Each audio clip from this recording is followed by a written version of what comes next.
پنځه کاله د ښوونځي بندې دروازې او د یوې نسل دروند تاوان. امروز خیلی جگر خودم.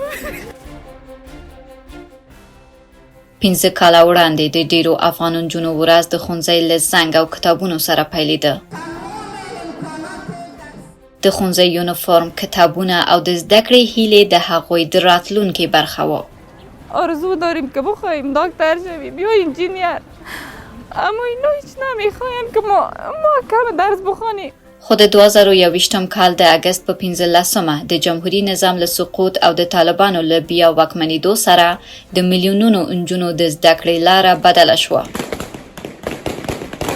د منځنیو ښوونځیو او لیسو دروازې د نجونو پر مخ وتړل شوې او وروسته پوهنتونونو ته هم د هغوی د تګ مخه ونیول شوه.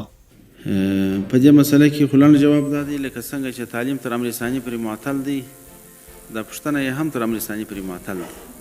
ملګري ملتونه افغانستان د نړۍ یوازینی هیواد بولي چې ښځې او نجونې پکې په ټولو کچو له زده کړو محرومې دي. د نجونو د زده کړې حق بیرته تامین کړي.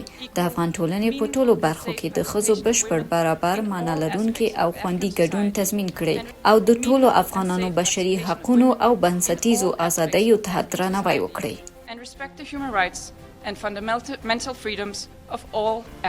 د نجونو او ښځو محدودیتونه یوازې زده کړو ته محدود نشول. د کار تګ راتګ او په ټولنیز ژوند کې د ګډون پر وړاندې هم محدودیتونه زیات شول.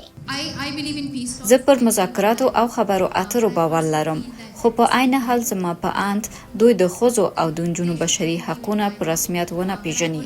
د ملګرو ملتونو د 2021 کال د راپور له مخې نږدې 8 سلنه افغاني ځوانې ښځې چې عمرونه یې له 18 تر 29 کلونه دي نه زده کړې کوي، نه کار کوي او نه هم د مسلکي مهارتونو په پروګرامونو کې ګډون لري. 15 کاله د یوې هیواد په تاریخ کې ښایي ډېر اوږد وخت نه وي، خو د یوې نجلۍ لپاره دا د ښوونځي، پوهنتون، مسلک او خپلواک ژوند د جوړولو مهم کلونه بلل کیږي.